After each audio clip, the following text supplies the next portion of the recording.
When I first started looking for a place in Shreveport-Bossier, I thought it would be simple. Pick a neighborhood, rent something for a while, then buy a house, and everything would fall into place, right? But then I realized it's not always that simple. Renting isn't always the flexible safety net everyone promises, and buying isn't always the financial win people hype up. One choice could lock you into years of stress, wasted money, or the wrong neighborhood for your family. And here's the thing. Most people make this decision based on assumptions, societal pressure, or random online articles, not real numbers or a clear plan. So in this video, I'm going to break down the real pros and cons of renting versus buying and help you figure out which path actually makes sense for your situation without regrets or surprises. Make sure to stay tuned until the end because I'm going to expose a downside of buying a new build that many buyers don't think about. This could save you tons of stress and heartache down the road, so you don't want to miss it. Deciding whether to rent or buy is tricky because it's not just about your bank account. It's about your lifestyle, your job, your family, and even your long-term goals. Renting may seem flexible, but it comes with its own challenges. Maybe rent goes up unexpectedly, or your landlord decides to sell. Maybe the property has hidden issues like outdated appliances, plumbing issues, or noisy neighbors that make you want to move. But now you're stuck in that lease. Buying, on the other hand, sounds stable, but it comes with responsibilities that you may not anticipate. Maintenance, repairs, property taxes, and homeowners insurance. Keep in mind, there's no landlord to call to make arrangements and take care of a repair bill. Even the best laid budget can get thrown off by a broken AC unit or a leaky roof. And if you miscalculate your timeline, buying too soon or renting too long, you can end up spending more money than necessary and losing out on lifestyle flexibility. That's why so many people feel stressed or even paralyzed when it's time to make this choice. Bottom line is, you really need to consider a few things: your time frame, your budget, and your lifestyle. By the way, I'm Aurora, and as a realtor, I make videos for people like you that are considering a move to the Shreveport-Bossier area. My job is to make your move as smooth and informed as possible. Now, let's really unpack the benefits of renting. The biggest benefit is freedom. If you're new to Shreveport-Bossier, renting gives you the flexibility to try out different neighborhoods. You're not locked into a mortgage in a spot you end up not really loving. The upfront cost is also much lower than buying. Typically, just first month's rent, last month's rent, and a security deposit. Some rentals may require an application fee or a charge for pulling your credit report, and you may want to purchase renter's insurance, but it's still nothing like paying a down payment or for inspections. To give you some numbers, in the Shreveport-Bossier area, you may expect to pay anywhere from $1,000 to $1,400 a month in rent, all depending on where you want to live. The prices can go much higher. The downside is that while you're renting, you're paying for a place to live, but you're not building any equity. You're not putting money into a home that could grow in value. Another advantage as a renter, you generally don't worry about maintenance. If something breaks, that's usually on the landlord, but not always. That's why you want to be sure to read that lease carefully and make sure you understand the terms before signing. As a renter, there are no property taxes and typically no big surprise repair bills. But here's the flip side. Rent can go up. If your lease ends or the landlord decides to raise prices, you may find yourself paying more or forced to move. And over time, the money you spend on rent isn't building towards something that you own. So yes, renting gives you time and flexibility, but it's not an investment the way owning is. When you move out of your rental, you might get your deposit back. But that's pretty much it. If you're moving to the Shreveport-Bossier area and you're trying to get a feel for the cities from a distance, I know how hard it is to do that. So I created something just for you. I have a free relocation guide. You can click on the link in the description below. Take a look at it. It's going to help you connect with the area and get an idea of what you're looking at before you even get here. Click it in the link below. Now, let's talk about buying. This is where things get real. When you buy a home in Shreveport-Bossier, you're investing in your future. The cost of housing here is around 13% below many U.S. markets, which means buying here can be more accessible. But it is still a serious commitment. When you own a home, every mortgage payment is building equity. Over time, as you pay down the loan and the area grows, the equity can become a major financial asset. This equity, also known as money, can be accessed in a number of ways. You can sell your home, you can refinance and pull some of the equity out, or you can take out a home equity line of credit. This is how wealth is built. Now you have access to money you didn't have before because your home is worth more than what you owe on your mortgage. This is one of the most attractive benefits of home ownership. And despite what you may have been told, it doesn't necessarily take decades for you to build substantial equity in your home. Every market is different, and some areas increase faster in value than others. You could see a significant increase in just a few years. Buying also provides long-term stability. There's no surprise rent hikes, but you may experience fluctuating costs in your taxes and insurance, which will affect your monthly payment. And if you consider yourself an amateur interior designer, you have the freedom to remodel and improve your house however you want without getting your landlord's permission. There are tax advantages too. Mortgage interest and property taxes may be deductible, helping offset some of your payment. But it's not all sunshine. Owning a home means responsibility. You have to plan and save for maintenance. Maybe the AC goes out or the roof needs repair. You'll pay property taxes, homeowners insurance, and possibly HOA fees depending on the neighborhood. In short, buying gives you long-term financial upside and stability, but you need to be realistic about the cash and effort that it requires. All right, now let's talk about the part nobody loves, but everybody needs to understand: the money. Whether you rent or buy, the financial side is where things either make perfect sense or get overwhelming fast. So let's break this down in plain English. First, your monthly budget. If you're renting, it's usually pretty straightforward. You have rent, utilities, maybe your renter's insurance, and sometimes parking or pet fees. When you buy a home, the list gets a little longer because you're looking at a mortgage, homeowners insurance, property taxes, which are usually included in your mortgage payment, plus utilities and possibly HOA fees. And don't forget the little things that sneak up on you, like lawn care, light bulbs, filters, or fixing something when it breaks. Then there's upfront cost. Renting is typically lighter here. The first month's rent, maybe last month's, and a security deposit. Buying, that's a totally different story. You're looking at a down payment, which could be anywhere from 3 to 20%, depending on your loan type, plus closing cost, your inspection, appraisal, and of course the cost of actually moving your stuff. And depending on where you're coming from, it's going to determine how much that costs. Now, what about VA loans or USDA loans? If you qualify, these loans can be amazing because they let you buy with zero money down. But don't mistake zero down for zero cost.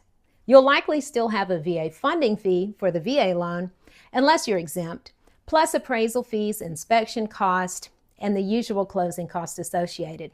So yes, it does lower the barrier to entry, but you still need some cash ready for closing day.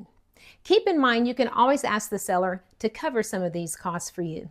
But it is smart to go into the process with money available. Having accessible funds can be a very thing that keeps the deal from falling through, because at the end of the day, it boils down to the numbers. Next up, credit score. A strong credit score can make buying a home way easier and cheaper because your interest rate depends on it. But even renters need to pay attention here. Most landlords and property managers will pull your credit before approving your application, so it still matters even if you're not buying right away. And finally, your timeline. How long do you plan to stay? If you're only here for a year or two, renting might be the smarter move because it's flexible and low commitment. But if you're planning to stick around for a few years or longer, buying could absolutely make financial sense. Every market is different and homes appreciate at different rates, so even a shorter stay can sometimes work in your favor. Think of it like this: renting buys you time and flexibility. Buying buys you equity and stability. Neither one is automatically better. It all comes down to your budget, your credit, your goals, and how long you need to plant roots. Okay, let's talk strategy, because this is where a lot of people get stuck. Should you rent first? Should you buy first? What's the smarter move? Well, it depends on your situation. So let's break this down. Rent first is a great option if you're brand new to the area or you're still figuring out your budget. Renting gives you breathing room. You can take your time exploring different neighborhoods, getting a feel for commute times, checking out grocery stores, restaurants, parks, all without being locked in to a big financial commitment. It's also perfect for anyone who needs a little extra time to save up for a down payment or repair your credit before making a long-term investment. Now, on the flip side, buy first makes a lot of sense. If your finances are solid, you already have a good sense of where you want to live. When you buy right away, you're locking in a home that fits your needs and you start building equity from day one. And honestly, it lets you settle in much faster and you're not in that weird temporary phase where you're living out of boxes and already thinking about your next move in 6 months. You can unpack, breathe, unwind, and know that you are home. At the end of the day, the right strategy is the one that lines up with your goals. Look at your budget, your timeline, how stable your career is, and what your family needs day to day. Then combine that with what you're learning about neighborhoods, drive times, local amenities. All of that together will point you in the right direction. Now let's hit some of the big questions that people ask during this process, because you might be wondering the same thing. So question 1, am I throwing away money by renting? The short answer, no. Renting isn't wasted money. You're paying for flexibility. You're paying for convenience and the ability to move without having to sell your house. That peace of mind has value, especially if you're still figuring things out. Next, how much do I actually need for a down payment? Well, this varies. For most conventional loans, down payments range anywhere from 3% to 20% plus closing costs. VA and USDA loans can be zero down, but remember that doesn't mean $0 out of pocket. You still have closing costs, inspections, appraisals, and in some case, a funding fee. So there's always something to plan for. Not to mention, there are many first-time home buyer programs that will either assist with your down payment or not require a down payment at all. So those are worth looking into as well. Another big question is, what about maintenance if I buy? And honestly, this can be one of the biggest obstacles when it comes to people deciding whether to own or rent. The thought of not having a landlord to call on when things go wrong can be daunting. But just like anything else in life, when it's new, it seems very scary. But once you get into it, you realize it's nothing that you can't handle, and you'll become more comfortable about being a homeowner. A good rule of thumb is to set aside 1% to 2% of your home's value per year for repairs and upkeep.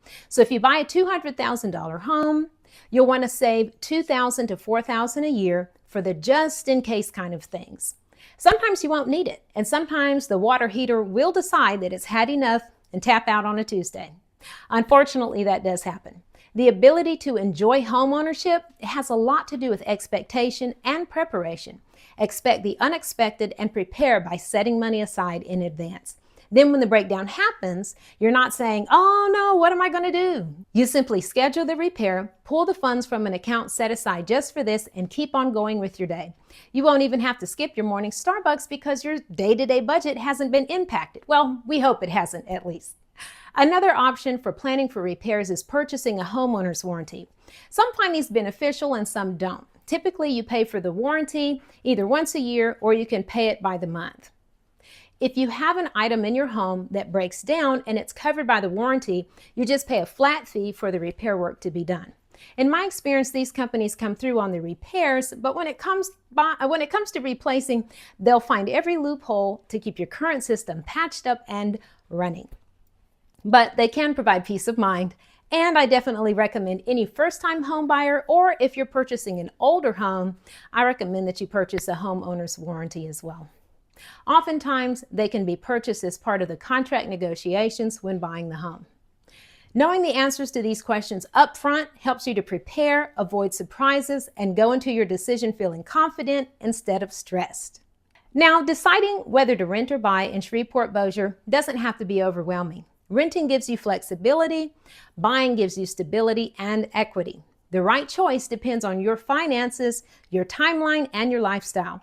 At the end of the day, you don't want to feel stuck in the wrong decision. Plan strategically, know your numbers, and choose the right path that works for you. And again, you can call me and we can walk through and set up a plan that's specific for your needs. So I was editing this video and I realized that I forgot to record that tip that I promised you at the beginning of the video. Well, a promise is a promise, so here we are. What I wanted to tell you was to keep in mind that if you do decide to buy and you decide to buy a new build, make sure you have in mind the time frame that you plan on living there. Now, if that's your forever home and you plan on staying there indefinitely, or at least for the next 5-10 years, no big deal. But if you know you're only going to be there for a few years, find out from the developer how long this building is going to continue, because what could happen is if you know you're leaving in 2 to 3 years, well, that time frame comes around and the builder is still building. Now your home is competing with brand new builds, maybe right across the street, down the road, or around the corner. And these builders are able to offer incentives that make their homes a little bit more competitive. Incentives like paying their closing costs, and also them being able to the buyer being able to customize their home, also even discounted interest rates.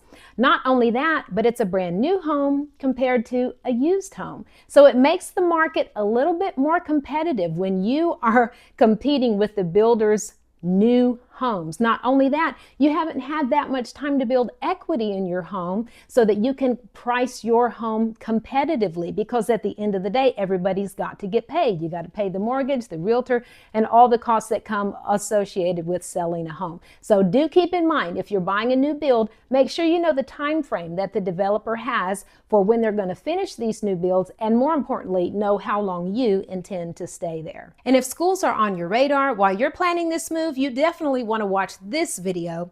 I break down how the Shreveport school system actually works so you can make sense of all the options without getting lost in secondhand advice. Click here and I'll walk you through it.